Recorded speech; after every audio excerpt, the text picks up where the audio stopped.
the whole story. Transform Kenya.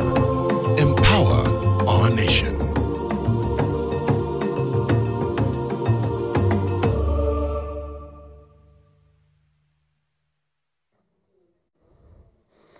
All right, welcome back to our discussion. Matters to do with youth and food systems. And we are interrogating this. Trust you me, this is a conversation that can take us 3 hours to unpack. But we're trying to compress that in the few minutes that we have. And right now I want to bring in Winnie Egon, who's a food systems analyst at FAO. Winnie, I mean, looking at the food systems and the statistics that you have gotten from these three gentlemen, it seems we are underperforming in regards to youth involvement in the food systems. So, talk to me, because barriers were mentioned here.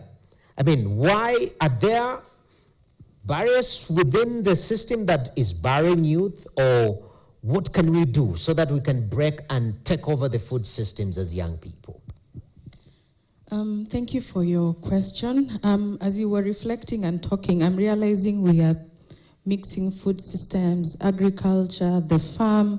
But before we even start, do we understand what food systems is? Because food systems is not just the farm. How many know what food systems is? By a show of hands. Food systems? Raise your hand so that I can see it very well. You know, I'm a food systems analyst. I think we have like maybe 1% who know what food systems is. Because the challenge is when you talk about food systems or food security, we automatically think of the farm. But food systems is the actors and their interrelated actions from production to consumption and including disposal of food. So we have the food waste aspect there. But it goes beyond that because it also looks at the social, economic, and the natural environment in which it is embedded. So sometimes when you talk of food systems, the reason our young people shy away is they think of the very complex agricultural science. So you're looking at soil science, you're looking at climate smart agriculture, you're looking at livestock production, which is not what food systems is in isolation. It is very important, but food systems goes beyond just production. So even the role of the creatives, like when you walked in, we had the young people doing a skit on food loss. We need more and more of creativity, especially in translating this very complex scientific language in a way that the youth can understand. You know, we are all seated here, we're very technical people, and the way we speak in terminologies that they can't understand. So that is the first point. Do they understand what this whole food systems things is? And then from understanding what it is, then we are able to highlight the opportunities that are in it for them. They need to see the opportunity. We have seen it for them, but they also need to see it. I said we have seen it for them, but I'm also a young person, so they have seen it for us, including me as the young person. So we need to create more awareness on the opportunities, because we have shed so much light on the challenges. We know the challenges of limited access to land, limited capital.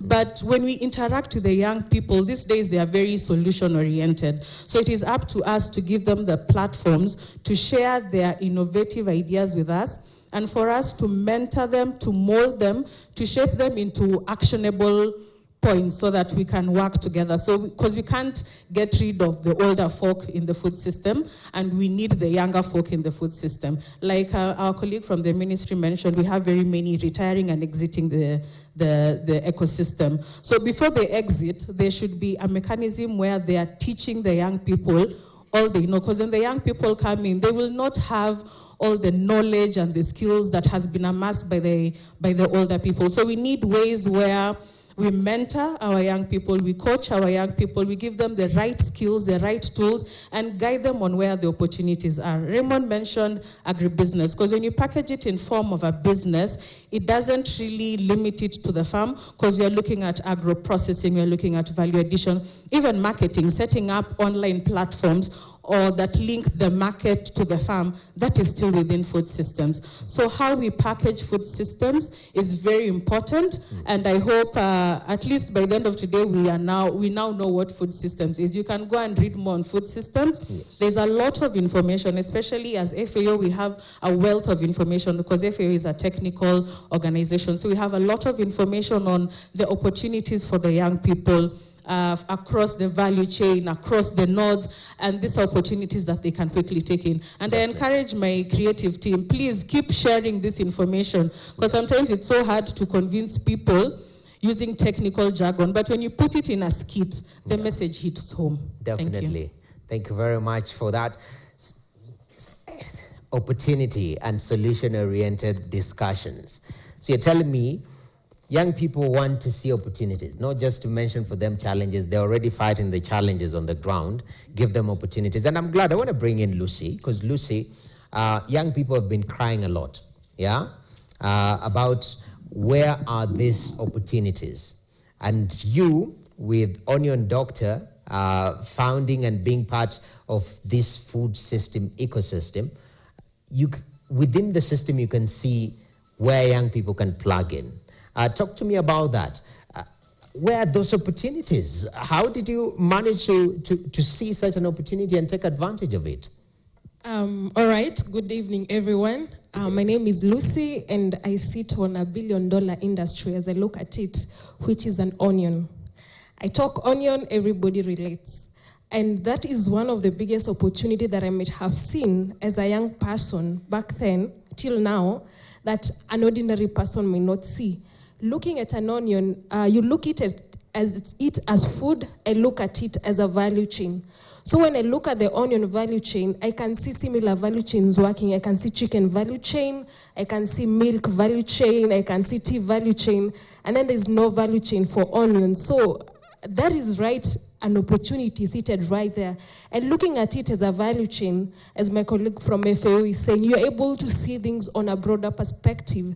You look at the value chain, you know production. You can't run away from production, because without it, it's the pyramid, it's the basis of the pyramid. But after production, within production, there's what she's calling climate smart agriculture, there's how you farm with the climate as it's changing, how you integrate the community with it. There's how you integrate, currently we are doing pest and disease monitoring through IT and other systems. We're seated there, we are looking at, in the next 5 years, we need to look at value addition, what options are there. Kenyan is not really savvy when it comes to value-added onions, but maybe we can be able to work with other companies that use it as a raw material. So looking at it as a value chain, you're always seated ahead. What that also means as a youth is that you're constantly realizing the gaps that you have.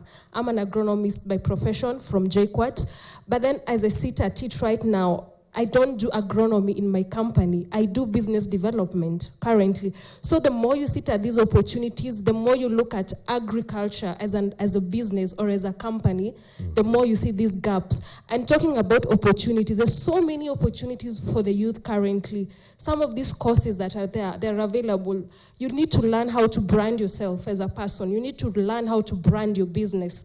You need to learn how to differentiate yourself in the space. You need to learn how to use social media to win. Because sometimes some of these things, you just need to use what you have to get what you need. Because currently, we may have all these opportunities out there, but without you pushing and grabbing them, they will just remain as they are. As a farmer who is in the arid regions, I am based in Kajiado, there's so many challenges. There's irrigation, there's water issues, there's drought, there's flood. But above all that, what opportunity lies there? Definitely. Very, very important. And Dr. Robert Meche, sitting next to you, since you mentioned you're from JKUAT, is feeling very proud. He almost clapped when you said, yeah, this is my student. But Dr. I mean, when we look at our universities, our learning institutions, this is where the young people go through. Now, as mentioned earlier by Wairimu, initially it used to be looked, oh, you've gotten an agricultural course. Oh my goodness. Okay, so what will you do with your life? What is happening in terms of academia, and what role can we play to ensure that there is more involvement of young people, especially those who are going through our education system, being more involved in our food systems? Thank you, Noah, for having us here, and thank you for a good audience. You are very right that the academia and research have a role to play. The food system has broad challenges that need to be disrupted, that need to be broken more or less. This, of course, previous speakers have talked about. We are producing food, but yet we don't have enough food for everybody. We are, producing and consuming food in ways that are impacting or are negatively affecting climate, biodiversity loss. So that is not sustainable. So the academia and research have a very important role, first and foremost, as training institutions to be able to provide the knowledge on sustainable food systems. What we are talking about is that we have these challenges. What evidence can we put on the table for young people that are wishing to engage across the food system on how to be able to produce, distribute, consume in ways that are sustainable? So that is a big role that academia and research can play. Okay. But at the same time, the research component is going to be very helpful to provide evidence to government, to NGOs and different stakeholders on the business models, on the opportunities that exist, and where those opportunities exist. Mm-hmm. Often we think of youth as a monolithic or as a uniform group. Mm-hmm. But youth are different. They are rural youth, they are urban youth, they are youth that do not have formal education, and so there are very many different. So we must be able, as academia, be able to provide evidence that supports policies, interventions that serve the different categories of the youth in ways that it can help them to be able to move forward. And lastly, if you allow me, one of the biggest challenges, and previous speakers have already mentioned, is this mindset that, agriculture and food systems are not attractive enough. And this is not just a mindset, if I might say, is that the reality is that it can be tough.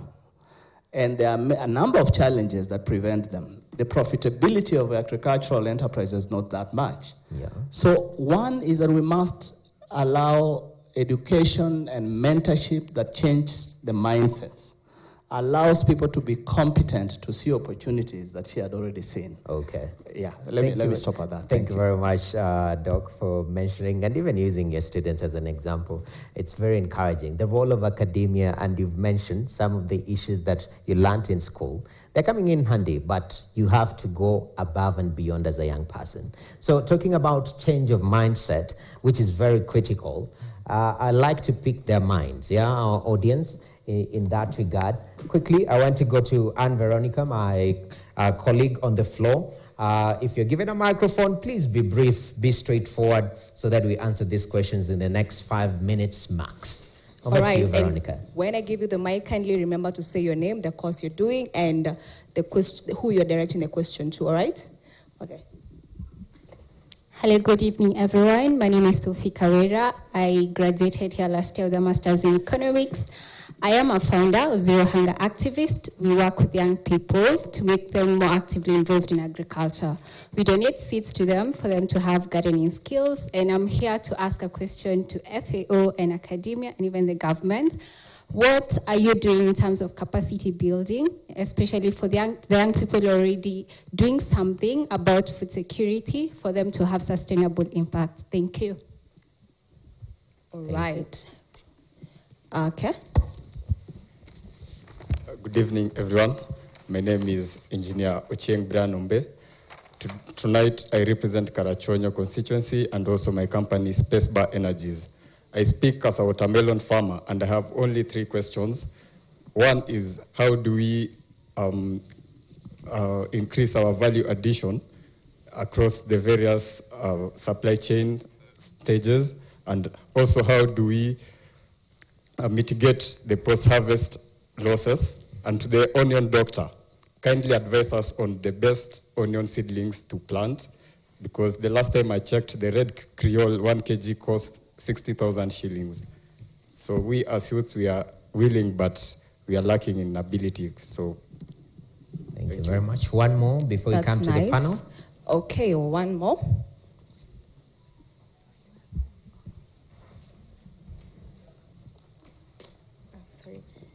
Hello, My name is Praise Njoroge. I am a master's student at University of Nairobi, doing an MSc in Food Science and Technology. So currently I'm working on my thesis on aloe vera value addition. So aloe vera is a drought-tolerant plant. So the focus area is SR regions, basically providing livelihood diversifications. So I will tell you for a fact, at the Department of Food Science, actually more than 50% of our theses, they focus on food security reforms, food security projects. Yet, we don't, after someone graduates, this knowledge is not translated or is not transmitted to the ground. So I just have a question to maybe Mr. Jackson for the NGO sector or even the government. Is it possible to have a partnership with the academia sector so that once we finish school, we are attached to some of these organizations where we can transfer some of this knowledge, because we have so many research going on about food security, about value additions. So, yeah. Thank you very much.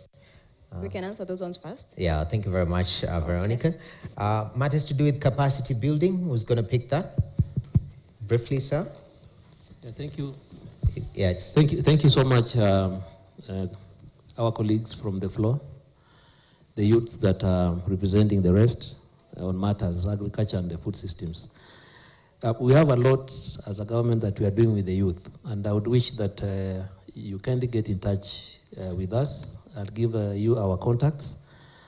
But the highlight is we have programs and projects targeting the youth on the entire value chains, be they cereals, horticulture, fruits, and the like. And therefore, we have one specific one that is called Enabling Youth Enable on matters that are innovative in terms of agribusiness. We run innovation hubs in 8 regions right across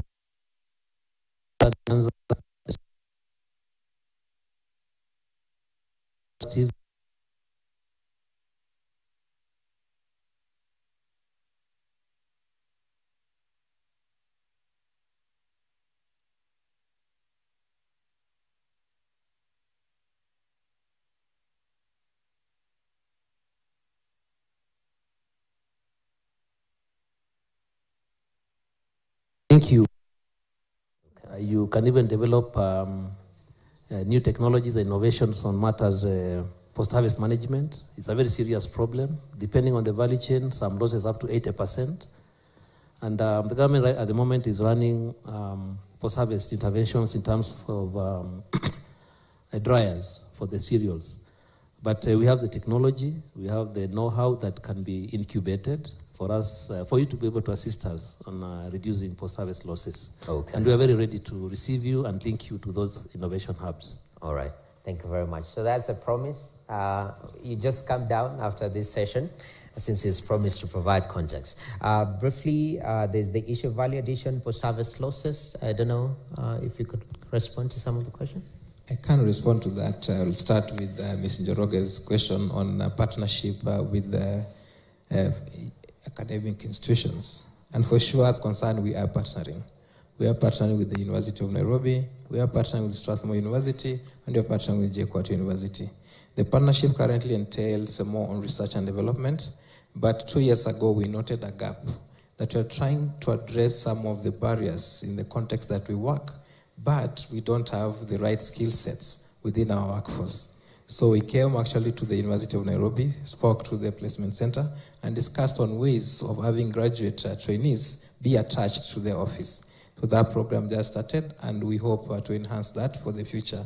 I think now with you going to the right direction, and in the future some of the reforms that you are putting forth in your thesis for sure should be implemented in the context that we work in. All right. The second bit on, sorry.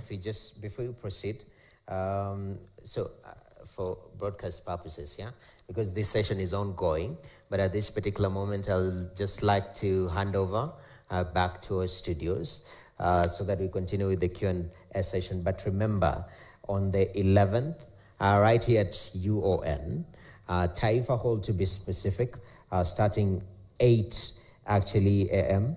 we will have the launch of the Global Hunger Index Report 2023. And if you listen to our keynote speakers, they have referenced quite a number of issues that we need to work on as a country. We are not making much progress. So that report will be critical, 11th of this month. That is next week on Monday from 8 a.m.